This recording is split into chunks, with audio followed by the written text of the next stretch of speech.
Well, this is really a $1 billion question, of course, and it's a tricky one also because it's very difficult to answer this question without falling into whatever kind of bias, like anachronism, teleology, or even survival bias, because Christianity is what survived. And of course, it has been also a testbed for distinguishing between like a scholarly and scientific approach to Christian origins and a more like theologically driven perspective. So, but I will try not to find excuses and offer my thoughts on that. So I think that it's safe to say that the kind of apparent and visible cross-class, cross-gender, cross-ethnic character of Christ's religion definitely help for Christianity to gain, in order for Christianity to gain, Christ's religion to gain traction in the first centuries. People have talked with maybe a little bit of exaggeration of like the exceptionally democratic character of early Christ's religion, and also the capacity of the entrepreneur of this religion to create a new sort of social ethos for like middling low classes without, of course, reversing the orders of the society, without shattering the foundation of society. These are all pros for a new religious movement that want to outlive the first 2 or 3 generations. Let's say that in general I would stay away from two opposite explanations, right? So on the one hand, the aesthetic one, for instance, I would disagree with a scholar like Paul Vane said that it was the exquisite finesse, spiritual finesse of the gospel that made it like the fortune of early Christ's religion. I don't think that Christ's religion made it because it was like a particularly fascinating story. The competition was fierce at the time around a fascinating story. On the other side, I mean, the political or the realpolitik explanation that Constantine came and definitely decided on the establishment on Christianity was this is a sort of kind of explanatory shortcut. So I would take these two options away. On my own research, what I did in my own research, and what I realized by doing my own research on Christ's religion as an urban religion, the kind of discovery, the kind of acknowledgement I came out with is that early Christ believers performed very well when it came to capitalize on the urban. They were able to leverage urban possibilities, urban conditions of living in a magnificent way for a new religious movement. But of course, this is possibly true also for other religious tradition. The difference that we don't have the same amount and quality of documentation for the other cults. So that's not the situation where the survival bias can kick in and somehow like compromise the scientific explanation.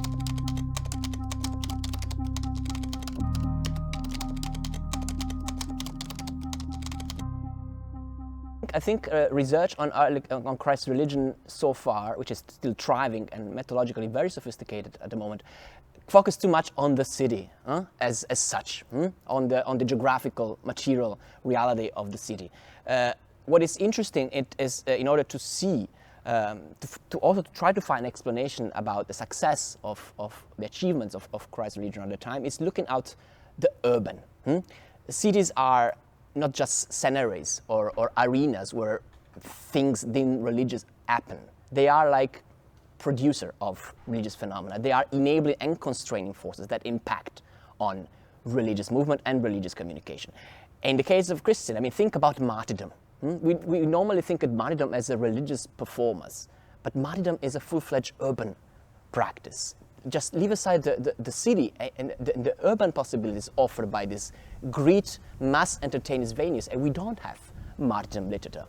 But Christ believers were not only like performing as martyrs, of course, they were performing as riders. So all the cultural industry was urban. They were able to navigate both the city-wide level and the neighborhood level of their society, of course. And they were also able to capitalize on both the capacity of urban space to put people together, share information, intensify religious innovation, even radical ideas, and at the same time being separated from other people. Urban space also fragmented people into groups. And by fragmenting people, you can, react by, for instance, forging a concept like heresy. I mean, think about what is heresy. Heresy is the invention of a migrant, Justin of Martin, in order to preach away the religious innovation and deviance of other migrants in second century Rome. Without the particular cosmopolitan aspect of Rome, we wouldn't have something like heresy coming to the fore.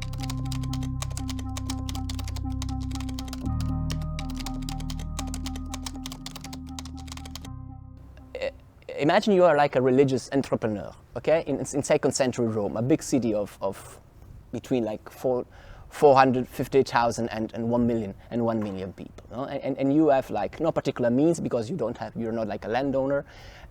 You are basically living off your philosophical training that you put at the service of Christianity, right? How could you? You have two possibilities. On the one hand, you can decide to share, I mean, your message and try to open up, for instance, the ranks of your own circle, if you have a homeschool, of your own apartment to other people, or decide to opt for another strategy, which is confessionalization, which is closing the ranks, which is turning deviance into differentness, which is like using the capacity of urban space to produce diversity as a weapon in order to invent, in this case, to create something, a new way of organizing knowledge about religion, which is saying this is truth and this is false. Come to me, not go to the others. Read my book and not read the book of the others. Of course, this doesn't mean success. I think at the beginning, somebody like Justin in second century Rome was pretty unsuccessful because urban spaces are also able to produce the other kind of behavior on the part of followers. So people are mingling together, they can have synchronous religious mobility, so attending different kinds of groups at the same time without respecting the boundaries of confessionalized sorts of doctrines. So you see, the urban can propel both, like the confessionalism of heresy on the one hand and multiple religious memberships and synchronous religious mobility on the other.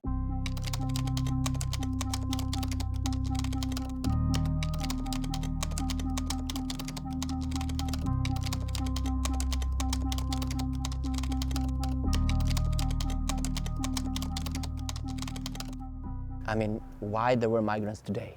It's the same. I think we have to try. One of the efforts that I did in my research is try not to alienate, no, the ancient world as something completely different. Urban centers always have trigger people, beyond the possibility to then meet the expectations of the migrants. In the past, like every day, and so people migrate to city in order to fulfill aspiration, and somehow in some circumstances religion comes in. There is an interesting concept coined by contemporary sociologists which is called urban religious aspiration. Most of the things we read in early Christian literature is propelled by this sort of urban religious aspiration. So the idea that the city is an opportunity for religious entrepreneur in order to, that, as I said before, can capitalize on resources and try to not only to better integrate into the urban, but to harness the potential on the urban for having success. And on the other side, religion is impacting on the urban, evidently, and is also giving the possibility to people to make a better position into the urban space. This dialectic that has been like researched for nowadays migrants, I think it fits perfectly also the ancient world. We don't have to think that the reason for migrating were different. And if you think at Rome was a magnet at the time, and most of the religious innovation in Christianity in the 2nd century were made by migrants speaking Greek.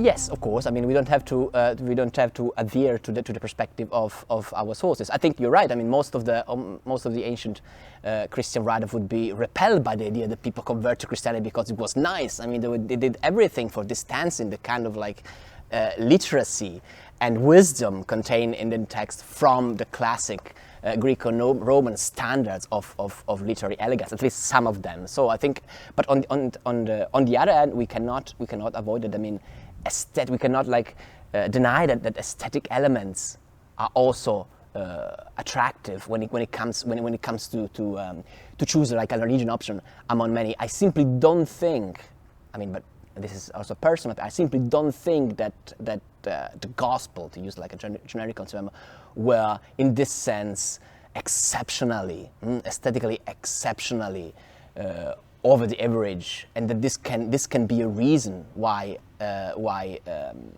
Christ's religion did not disappear, or had like managed to have success and reproduce through the generation. But that is also something that depends from the perspective and sensibility of the scholars. For instance, the more you've been educated and in a Christian environment, the more familiar you find the gospel, and the more difficult it is to find it too exotic. To me, it was the other way around. Early Christianity was very, very exotic. I found Paul very, very exotic. And I can imagine that people in Rome, in Antioch, in Alexandria could have found this kind of message particularly exotic. And exoticism can help. Exotic messages and predication are attention grabbing. They're memorable, of course, but then they have to convince you. And then it's when truth and false can kick in, especially if you build, like Christian heresiologists do, a whole system of knowledge about this difference, which was also alien and exotic to people. Imagine to divide the war into truth and false, or you don't have to go to that circle but only to that one. That was madness for most of the people in the ancient world, and that could be a pull and a push factor at the same time.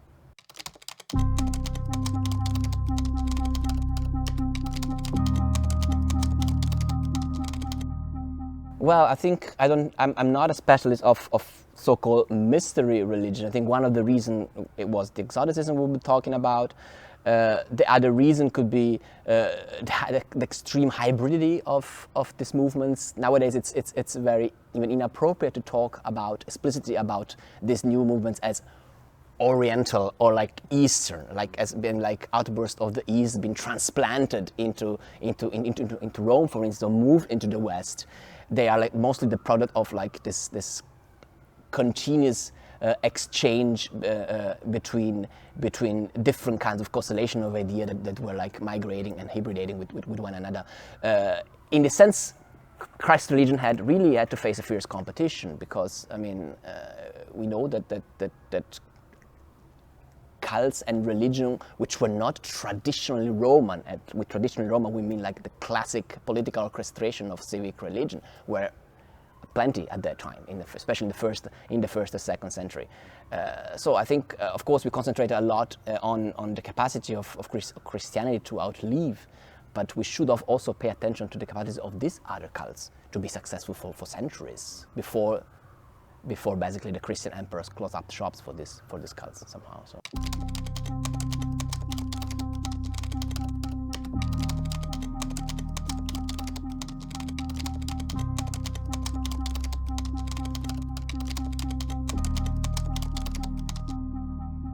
Yeah, textualization. I think textualization is one of the most significant event and changes in religious communication in this period. Nowadays there is quite an interesting and cutting-edge scholarship on how, precisely in the period when Christ's religion arose, you see religion like getting out of traditional places and settings and start circulating and becoming something like a bookish way of communication.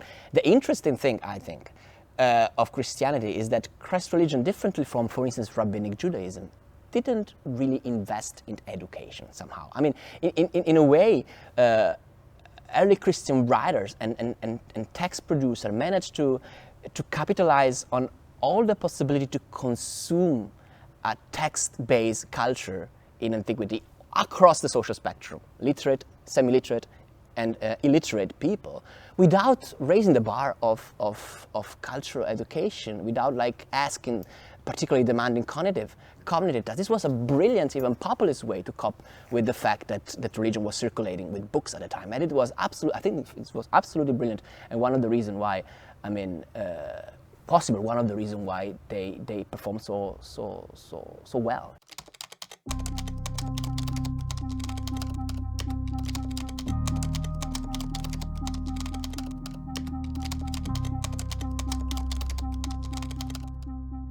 On the one hand, the exceptionality of gospel literature has been put into question.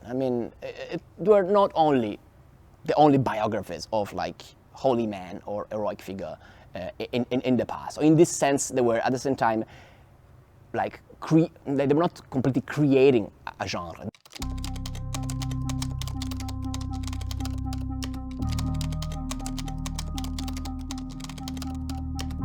That is different, right? So in the sense they were innovating on a genre. Okay. So as usual, like they were innovating on a genre. On the other end, of course, you can always refer to the fact that Christ's religion in the first 3 centuries was, for both reason of fact and law, didn't have the possibility to feature conspicuously in the urban environment as many other religions and many other cults. So, and in this sense, deciding to invest in a different kind of communication, which is not like building, for instance, temples, sanctuaries, or being able to stage procession. You do not do that, because in some occasions you cannot do that, or you're not allowed to do that because it can be dangerous in some cases. Then you decide to invest in another form of religious communication, which is text, which can circulate.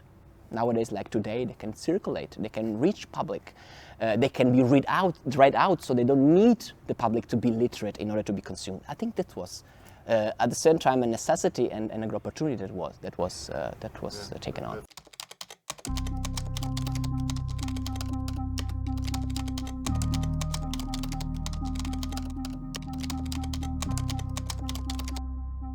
I was not educated in a Christian environment, so for me, when I first discovered early Christian literature at the university during my bachelor, for me that was as exotic as for other people can be reading like the Yoga Sutra or the Veda, something like this. And when I bumped into Paul, I really thought that Paul was not the sort of like the inventor of Christianity, the familiar person.